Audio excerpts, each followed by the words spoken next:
Hello friends, Prince GS academy में आपका स्वागत है। जैसा कि मैंने आपसे वादा किया था कि मैं हिस्ट्री की 1000 इंपॉर्टेंट क्वेश्चन कराने वाला हूं, उस क्रम में मैंने 17 वीडियो अपलोड कर दिया था। आज ये मेरा 15वां वीडियो है। चूँकि 15वां वीडियो टेक्निकल ग्लिचेस के कारण शो नहीं कर रहा है, उस कारण मुझे इस वीडियो को दोबारा अपलोड करना पड़ रहा है।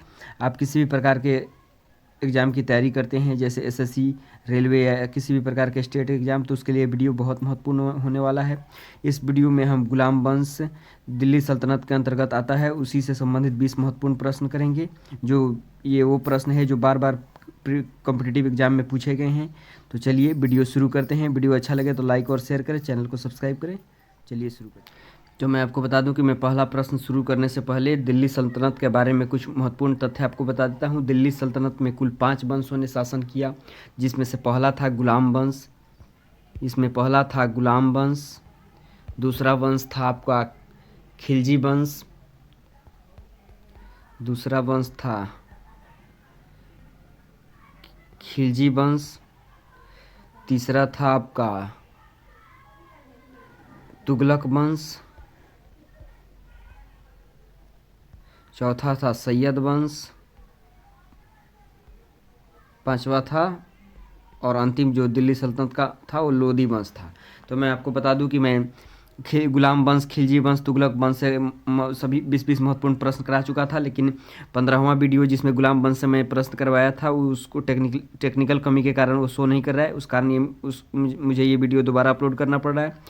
तो इन 5 वंशों ने शासन किया था दिल्ली सल्तनत पे। उसमें से गुलाम वंश का शासनकाल था 1206 से लेकर 1290 तक। खिलजी वंश का 1290 से लेकर 1320 तक शासनकाल रहा था, 1290 से 1320 तक। तुगलक वंश का 1320 से लेकर 1414 तक शासन रहा था। सैयद वंश का था 1414 से लेकर 1451 तक शासनकाल रहा था। और लोदी वंश का 1451 से लेकर 1526 तक शासनकाल रहा था।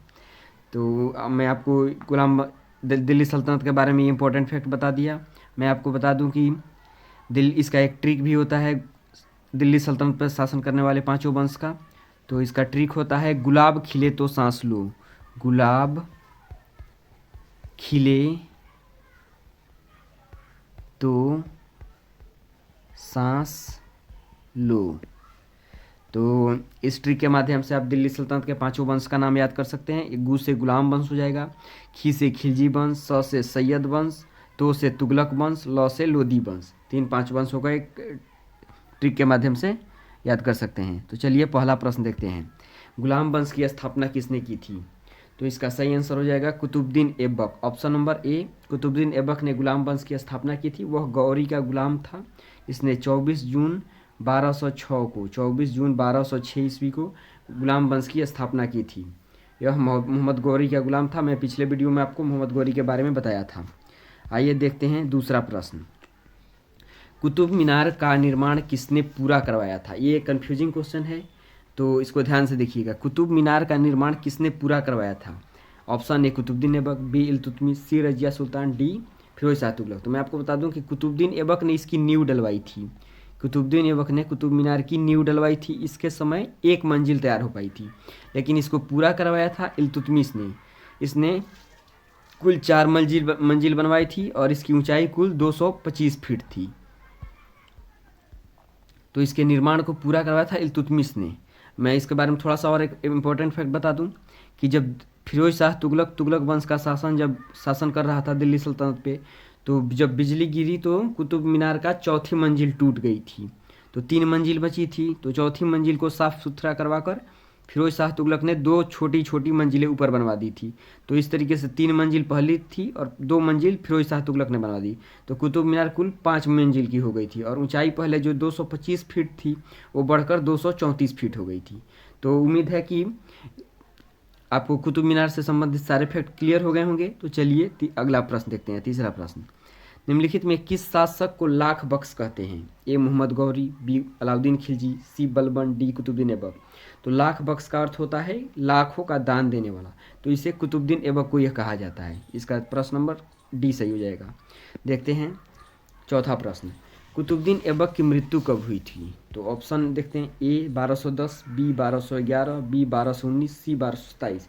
तो इसका सही आंसर होगा ऑप्शन नंबर ए 1210 ईस्वी में कुतुबुद्दीन ऐबक की मृत्यु हुई थी, जो चौगान खेलते वक्त इसकी घोड़े से गिरकर मृत्यु हो गई थी। इसे लाहौर में दफनाया गया था। ये भी पूछता है कि इसका कब्रिस्तान कहाँ है, तो ये लाहौर हो जाएगा कुतुबुद्दीन ऐबक का, और इसकी राजधानी भी लाहौर थी।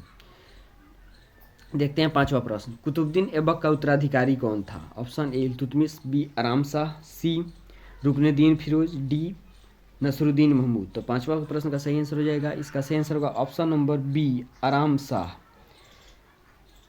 तो आराम शाह कुतुबुद्दीन ऐबक का उत्तराधिकारी था, हालांकि इसने सिर्फ 8 महीने तक शासन किया। इसे मारकर इल्तुतमिश सुल्तान बना था। तो इसका सही आंसर होगा ऑप्शन नंबर बी। देखते हैं छठा प्रश्न, निम्नलिखित में से किस शासक ने आराम शाह की हत्या कर दिल्ली की गद्दी पर बैठा? तो इस प्रश्न को मैंने पहले ही पांचवें प्रश्न बता दिया था कि आराम शाह जिसने सिर्फ 8 महीने तक शासन किया था, तो इसकी हत्या इल्तुतमिश ने की और दिल्ली की गद्दी पर बैठा।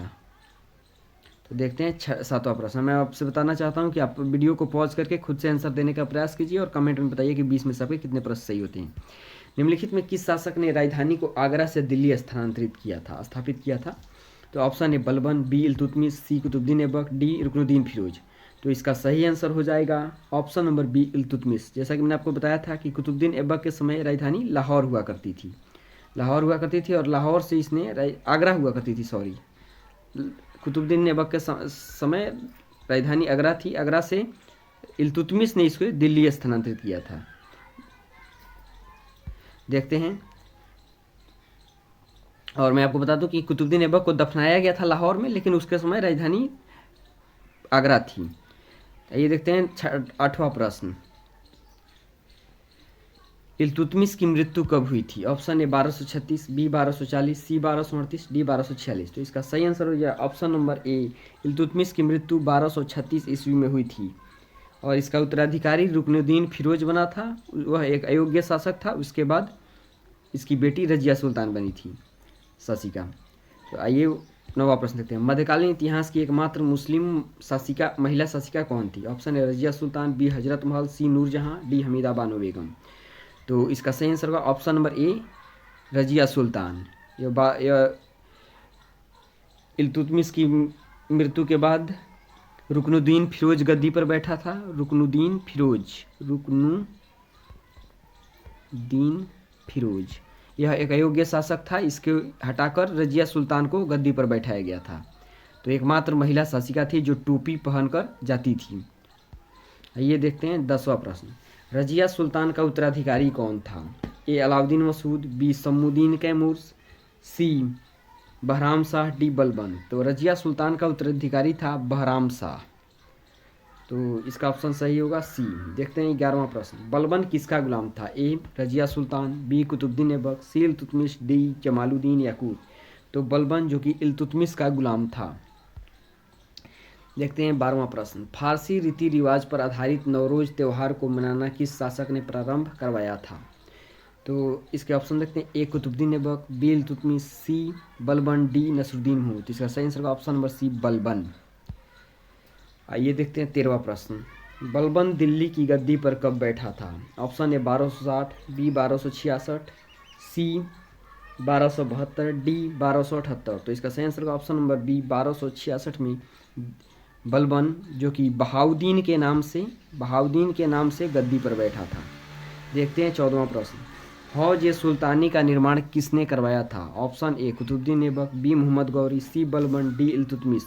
तो 14वें प्रश्न का सही आंसर होगा ऑप्शन नंबर बी इल्तुतमिश, हौज सुल्तानी का निर्माण करवाया था। देखते हैं 15वां प्रश्न, सिजदा और पैबोस प्रथा की शुरुआत किसने की थी? तो इसका सही आंसर हो जाएगा ऑप्शन देखते हैं, ए अलाउद्दीन बलबन, बी अलाउद्दीन मसूद, सी जमालुद्दीन याकूत, डी शम्सुद्दीन कैमूर। तो इसका सही आंसर होगा ऑप्शन नंबर ए बलबन। सिजदा और पैबोस प्रथा की शुरुआत की थी बलबन ने। बलबन को उलूग खां की उपाधि प्रदान की थी। नसरुद्दीन महमूद ने बलबन को उलूग खां की उपाधि प्रदान की थी। देखते हैं 16वां नंबर प्रश्न, नालंदा विश्वविद्यालय को ध्वस्त किसने किया था? ए बख्तियार खिलजी, बी जलालुद्दीन फिरोज खिलजी, सी अलाउद्दीन खिलजी, डी कुतुबुद्दीन मुबारक खिलजी। तो इसका सही आंसर हो जाएगा ऑप्शन नंबर ए बख्तियार खिलजी। यह कुतुबुद्दीन ऐबक का सेनापति था जिसने नालंदा विश्वविद्यालय को ध्वस्त किया था। देखते हैं 17वां प्रश्न, कुव्वत उल इस्लाम मस्जिद तथा 2.5 दिन का झोपड़ा का निर्माण किस शासक ने करवाया था? A Qutubuddin Aibak, B Iltutmish, C Alauddin Khilji, D Razia Sultan. तो इसका सही आंसर होगा option number A Qutubuddin Aibak. इसने कुव्वतुल इस्लाम मस्जिद और 2.5 दिन का झोपड़ा का निर्माण करवाया था। इक्ता प्रथा की शुरुआत किस शासक ने की थी? ए बलबन, बी इल्तुतमिश, सी बहराम शाह, आराम शाह, डी बहराम शाह। तो इसका सही आंसर होगा ऑप्शन नंबर बी इल्तुतमिश। इक्ता प्रथा की इल्तुतमिश ने शुरुआत की थी। इसके अलावा मैं आपको इल्तुतमिश के द्वारा किए गए कुछ और कार्य के बारे में बता दूं। तो इसने कुतुब मीनार के निर्माण को पूरा करवाया था, मैंने पहले ही बता दिया था। इसके अलावा इसने शुद्ध अरबी सिक्के, जिसमें चांदी का टका और तांबा का जीतल के नाम से चालू करवाया था। तांबा का जीतल के नाम से चालू करवाया था। चांदी का सिक्का टका और तांबा का सिक्का जीतल के नाम से शुरू करवाया था। इसने तुर्कान चिहलगामी का निर्माण किया था, जिसमें 40 गुलाम सरदारों का समूह था। तुर्कान चिहलगामी 40 गुलाम सरदार का समूह था। तुर्कान चिहलगामी। तो और इसने दिल्ली के अमीरों का दमन किया था। तो ये आपको इल्तुतमिश से संबंधित इतने इंपॉर्टेंट फैक्ट हो गए। आइए देखते हैं 19वां प्रश्न। अमीर खुसरो किस निम्नलिखित में किसके दरबारी थे? मोहम्मद गजनवी, बी मोहम्मद गौरी, सी इल्तुतमिश, डी बलबन। तो इसका सही आंसर हो जाएगा ऑप्शन नंबर डी बलबन। अमीर खुसरो बलबन के दरबार में रहते थे। मैं आपको बता दूं कि बलबन से लेकर इन्होंने खिलजी वंश के सभी शासक तथा तुगलक वंश के फिरोज शाह तुगलक तक उनके दरबार में रहे थे। अमीर खुसरो जो खड़ी बोली और हिंदी के काफ़ी अच्छे जानकार थे। लौह एवं रक्त नीति का पालन किसने किया? ए Balban, B Iltutmish, C Qutubuddin Aibak, D Ruknuddin Firoz. तो लौह एवं रक्त नीति का पालन किया था बलबन ने, और इसने तुर्कान चिहलगामी जिसका निर्माण इल्तुतमिश ने किया था उसका विनाश किया था। तो इस तरह से ये 20 प्रश्न कंप्लीट होते हैं। अगर आपको वीडियो अच्छा लगे तो लाइक और शेयर करें, चैनल को सब्सक्राइब करें। चलिए मिलते हैं नेक्स्ट वीडियो में। ये 15वां पार्ट था, 16वां 17वां पार्ट पहले ही अपलोड कर दिया गया है। चूँकि मैं आपको पहले ही बताया कि जैसे कि टेक्निकल कमी के कारण मेरा 15वां वीडियो शो नहीं हो रहा था, तो ये दोबारा मैंने अपलोड कर दिया और इसके बाद 18वां वीडियो अपलोड किया जाएगा तुरंत ही। तब तक के लिए धन्यवाद।